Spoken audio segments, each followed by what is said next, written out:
The DuPont Company of Wilmington, Delaware, makers of better things for better living through chemistry, presents the Cavalcade of America. Our play is Barbed Wire Christmas, based on the true experiences of GIs in a German prisoner of war camp. Our star, Edmund O'Brien.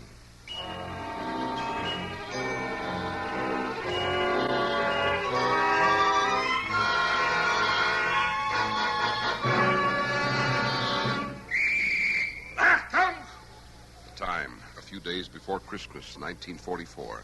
The place, an American prisoner of war camp, deep in Germany. In a snow-covered compound, a group of American prisoners stands shivering in the icy wind, waiting for morning roll call. Achtung! Achtung! When you hear this whistle, you'll come to attention. A message from the commandant. On the eve of Christmas, the curfew will be extended to 1 o'clock. Take notice. It's eve of Christmas only. On all other nights, as usual, any prisoner found outside barracks will be shot.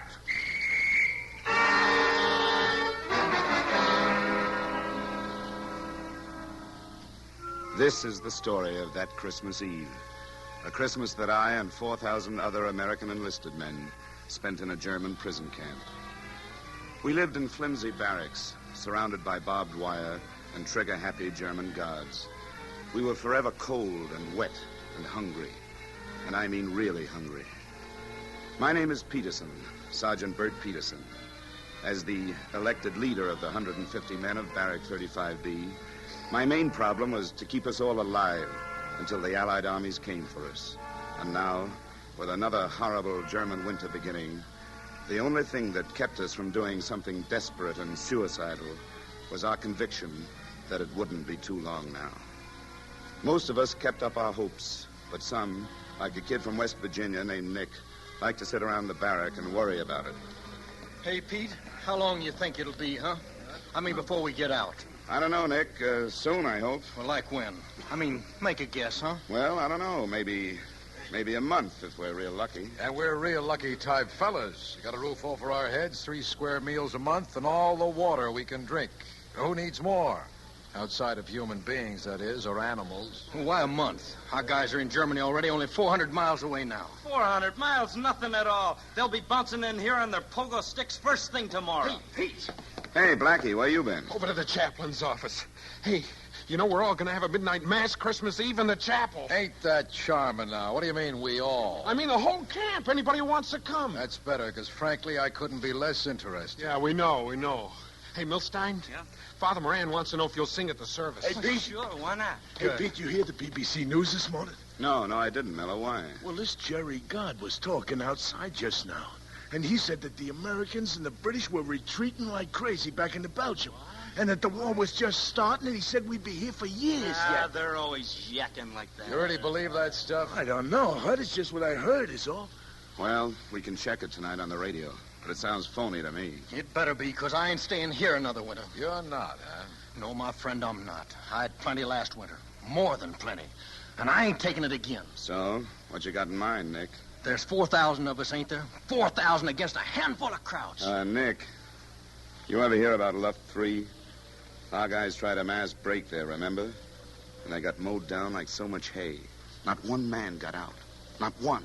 So they didn't plan right, that's all. All I know, if that stuff about the Jerry's counterattacking is on the level, I ain't staying here. And, brother, I won't be the only one. Believe me that.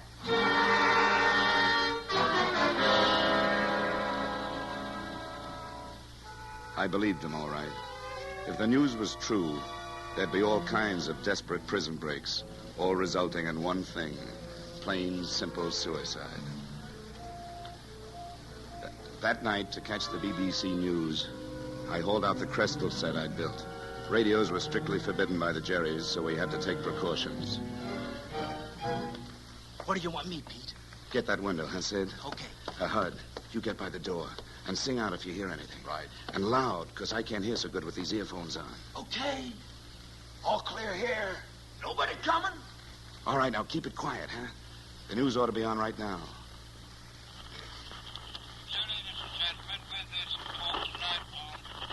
What's he saying, Pete? Yeah, is it on? What's he saying? Is it news?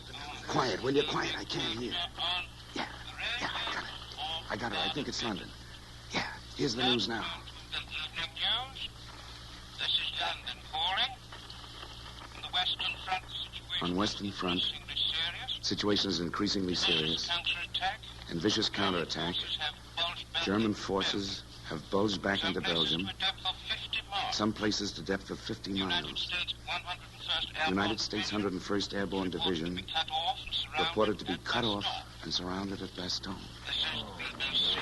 So it's true, huh? So it's true. So we're never getting out of here. Never getting out of here.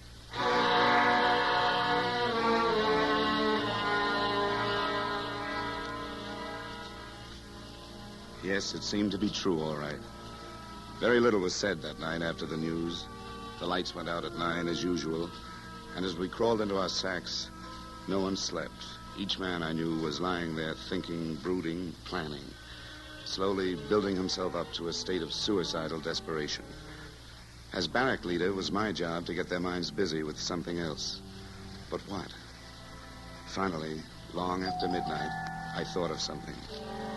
And in the morning, first thing after roll call, I called a barrack meeting. All right, you guys, simmer down now, huh? Now, the purpose of this meeting, well, it's not very long until Christmas, and, well, we haven't done anything about it. What? The Yuletide season upon us so soon? Gracious me, how time doth fly. Christmas in this place, who cares? Well, I do, Nick, for one. You would. Okay, so I'm a sentimental fool. But I had some kind of a Christmas tree, for instance, every year of my life, and some kind of Christmas dinner. And I'm going to have them this year. Jerry's or no Jerry's. Count me in, Pete. Me too. Okay, Blackie. And the name's Milstein. And I still think it's a good idea. Attaboy, Sid. Like I said, I still don't care. Oh, shut up, will you? What do you got in mind, Pete? Well, like a Christmas tree, for one, and decorations, and some kind of special dinner. And we could put on a show. And later there'll be the midnight mass for whoever wants to go. Goody, goody, goody. Bud, will you shut up with that stuff? You want to go to your mass, you go to your mass. This is a free country. That's a joke, son? Just slipped out, Sid. Forget it. Anyway, we got to have some committees. Say, Blackie. Yeah? How'd you like to be chairman of the dinner committee? Okay, sure. Now, Hud, you're the comic around here. Suppose we put you in charge of the show. Oh, no, you don't, boy. No. Okay, we vote. All those in favor of Hud being chairman of the entertainment committee, say aye. Aye. Opposed? No! Motion carried. Oh, for Pete's sake, I don't... And the show better be good, boy, or you're going to get 4 dozen ripe tomatoes right in the... Hey, I'm going crazy or something? Who's got tomatoes, huh?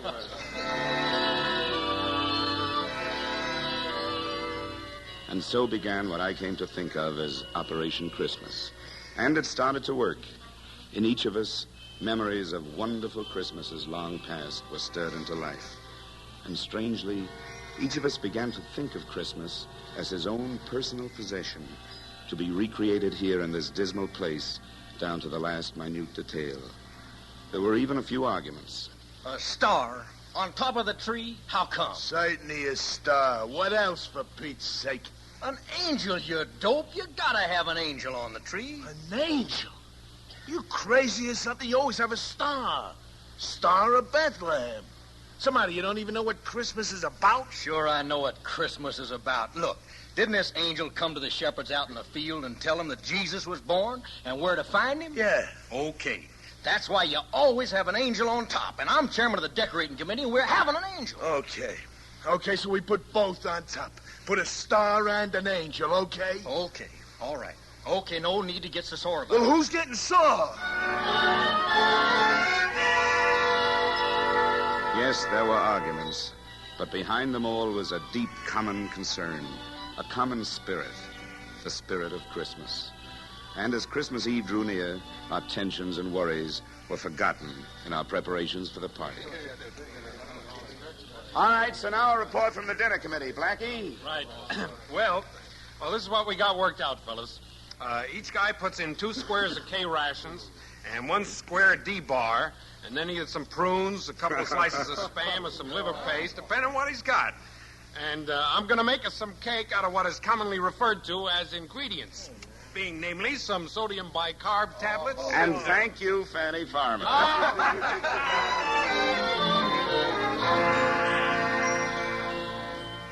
Yes, everything was going fine. And then the worst happened. It was the morning of Christmas Eve. We were all busy with our various jobs in the barracks when we heard the shout that meant we weren't alone. Is it Jerry in the house? Jerry in the house. Achtung! Barracks leader. Where is it? Here. What's on your mind? A message from the commandant. Tonight it will be forbidden to have the midnight mass. What do you mean? Quiet! What do you mean, forbidden? The 1 o'clock curfew will still be allowed. But the mass is forbidden. Now, just a minute, fellas, just a minute. Why not? Why no mass? I do not make the order, Sergeant. All I know, the mass is forbidden. Verboten! Das ist alles. Schnell! What's the matter? They're going crazy. What's the matter with the man? I don't know. They always got some stupid reason. How do you like that? I don't, not a bit. You know, I got a notion to go anyways. Yeah. They want trouble, we'll give them trouble. What are you yakking about, Hud? You weren't going anyway. All right, so I never had much use for that religious stuff. But to me, having a mass not to go to is just as big as your having a mass to go to. Try it again in English. Maybe it's more like this, Blackie. You're a Catholic and I'm a Jew, but we've only got one chaplain here, and, well, he happens to be Catholic, so, well, we've got to sort of spread him around, so to speak. When he talks about God, I think of my God, and Pete here thinks of his, and Hud here thinks of his. Assuming he's got one. Sure, I got one. What do you mean? You think I'm some kind of atheist or something? One more No, crack nobody said that, Hud. Nobody said that. And let's simmer down, huh? Well, I'm going over to the chapel tonight, and I'd like to see the Jerry or anyone else who's going to stop me. Me too. I'm going to. They'll kill you. They'll kill all of you. He wouldn't dare. What difference does it make, for Pete's sake? Who's going to live here anyway? I promised to sing, Pete, and I'm singing. So we're all going, Pete, whether you like it or not. What are you going to do about it, boy? Do about it? I don't know, Hud. I frankly don't know.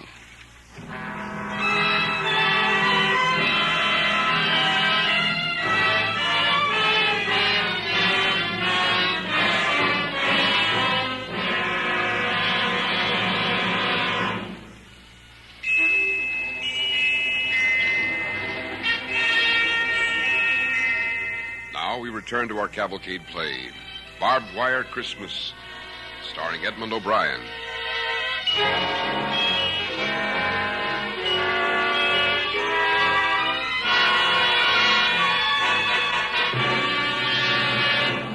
It was Christmas Eve, 1944. We were a bunch of GIs in a prisoner of war camp in Germany. As a barrack leader, I found myself faced with a serious problem. My guys were going to chapel for midnight mass, whether it meant getting shot or not. All I could do was go over and take it up with other barrack leaders.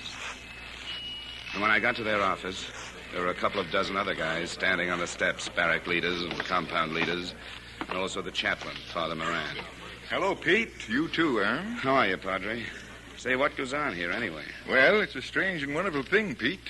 It seems that 4,000 GIs, Catholics, Protestants, and Jews, are suddenly all up in arms about a mass that most of them weren't going to anyway. So we've asked the commandant to meet us here. Everybody, huh? Uh-huh. I thought it was only my guys. Hey, look. Oh, yeah. Here he comes. Private army and all. Alf! You asked to see me? About what, Captain Moran? Colonel, it's about the mass. First you gave permission, and now you've forbidden it. And our men The are... Gestapo in the city forbid it. Too many men in one place. Not wise. But, Colonel, the men are determined to go. So you tell them it is forbidden. Excuse me, Colonel. They know it's forbidden. They know they might get shot. But they're at the point right now where they don't care. So if you want a few thousand corpses on your hands, you're going to get them. No, I want no trouble here. Then may I suggest that you ask the Gestapo to reconsider? Very well, I will ask, but their answer will take time, Captain. If it does not come before midnight, the order must be enforced regardless of the consequences. You will tell your men the order will be enforced. Forwards! Well, Padre? I don't know, boys. We could call off the service, just close up the chapel. But if the men show up anyway, I think I'd better be there to head off trouble. You know, I just can't get over it. I mean, what crazy, contrary, unreasonable, stubborn, and still profoundly wonderful characters Americans can be. I just can't get over it.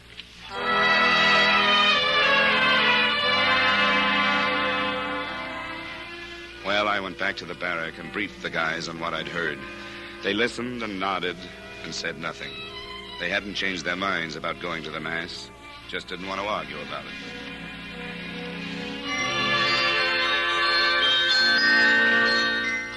Barrack 35B was really something to see that night. Nick and Miller had built us a beautiful tree made out of branches fastened to a broomstick handle, and it was decorated with garlands of white tissue, scraps of colored paper, and spirals of tin from our powdered milk cans. And on the very top, there was an angel carved from soap, fastened to a cardboard star. Yes, it was really something to see.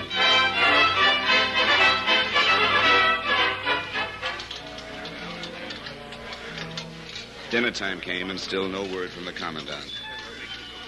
We had a fine Christmas Eve dinner that night. The spam was fried just right, and the potatoes were boiled to perfection. For dessert, we each had 3 stewed prunes and a slice of Blackie's specially baked cake.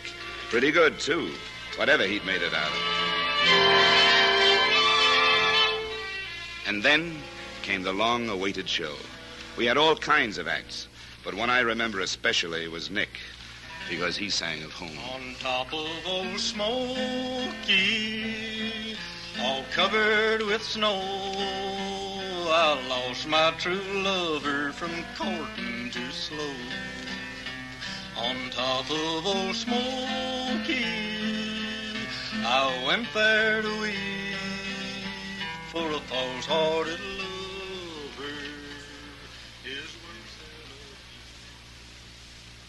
We had comedians, too, like the act that Hud and Blackie put on. Here is a German Unteroffizier just trying to make an honest living, and here comes another of those new American prisoners. Ach! You there! I'm looking for the prisoner of war camp. Have I come to the right place? So, are you der new Kriegsgefangener? What's your language? So happens that I know every word of the Geneva Convention. Where have I heard that before? Quiet, please! From your insolent manner, I wonder if I've come to the right place. Well, anyway, take me to the dining room. I'm hungry enough to eat a horse. To eat a horse? Yes. Yeah, you have come to the right place. Yes, it was a fine show. But under all the laughter and applause, we knew that the men were still determined to go to that Mass, come what may.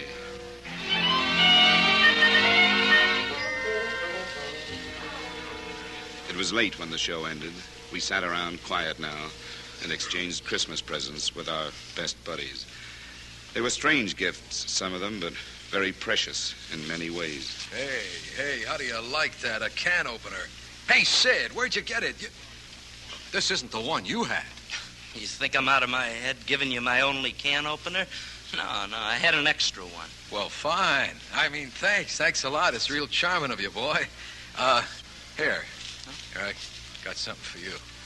Hey, guys, the time. It's almost 12. Anybody interested? Yeah, I'm interested. Me too. Let's go. Hey, just a minute, hey? Just a minute, Save your fellas. breath, Pete. Now, please, give me a minute. I'll be brief. Yeah, well, the briefer the better. All right, so right now, we never had it so bad. But we'll get out of here. You know we will. If we can just stay alive a little while longer. Don't forget, we've got lives waiting to be lived back home. We've got girls waiting and kids waiting to be born and raised and houses waiting to be lived in. Warm houses with good food on the table. Okay, you don't want any part of it. Okay. So go on out now and get yourself shot. I might be right, you know. Well, Maybe so. Hey, outside, look. Whole mob of guys from the other barracks heading for the chapel. Okay. If there's going to be a mass, I'm going to sing. Yeah, let's go. Jerry's want to stop a few thousand of us. Let him try. Come on, man. Come on, Sid. Well, Pete, how about you? Yeah. Yeah, sure. I'm coming. Let's go.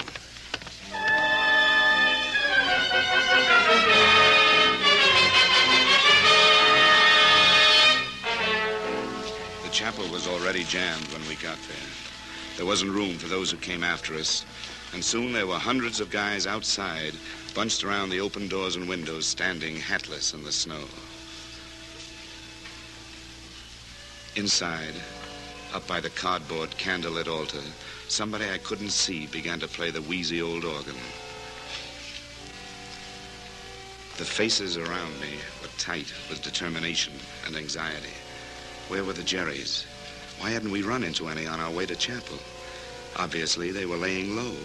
But why? We didn't know. We were tense and afraid.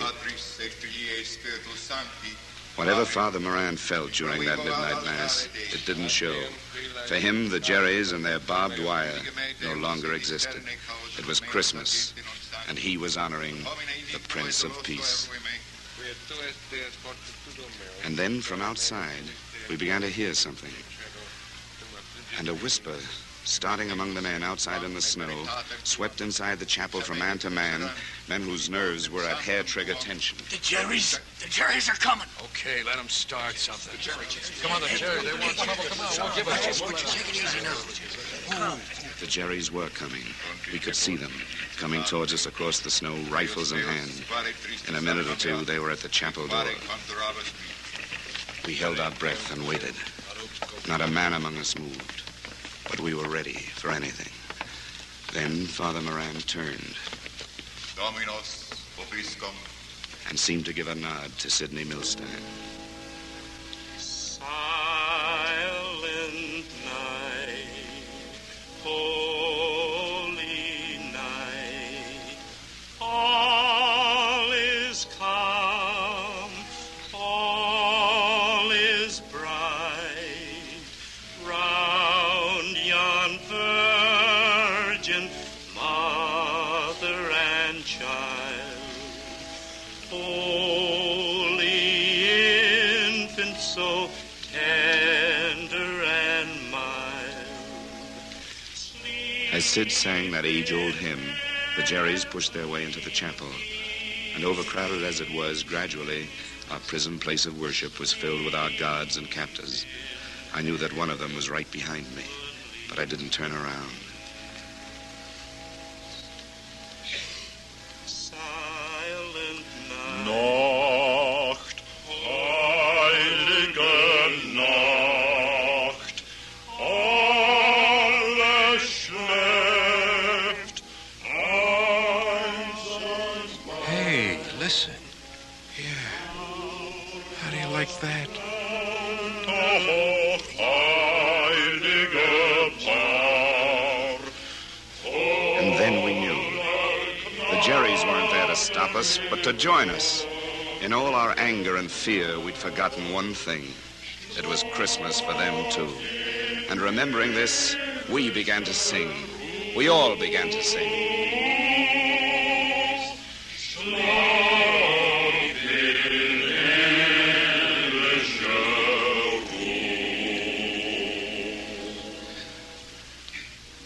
The sky seemed wonderfully clear that night as we walked back to our barracks, and the stars strangely bright. We didn't have to talk because each man's thoughts were alike. We knew now that the words we'd heard for so long were really true, that Christmas isn't only an anniversary, but a universal spirit of brotherhood, of peace and goodwill. And in realizing these things, we'd lost our fear. We knew somehow that it wouldn't be long, that we'd soon be free, that we'd soon be home. And we knew, too, that this would always be the most memorable Christmas of our lives. Sleep in heavenly peace.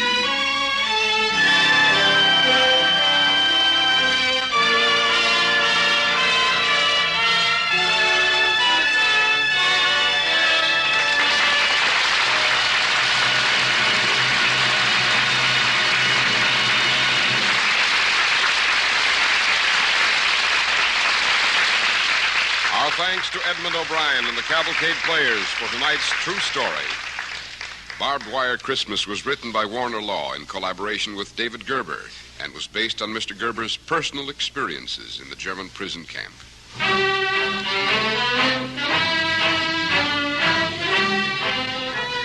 Original music for tonight's DuPont Cavalcade was composed by Arden Cornwell, conducted by Donald Voorhees. The program was directed by John Zoller. With our star, Edmund O'Brien, you heard Gary Wahlberg, George Petrie, Bill Zuckert, Ross Martin, Harry Jackson, Ed Jerome, Tonio Selwert, Kermit Murdoch, Dan Ocko, and Nelson Olmsted. The DuPont Cavalcade of America came to you tonight from the Belasco Theater in New York City and is sponsored by the DuPont Company of Wilmington, Delaware, makers of better things for better living through chemistry.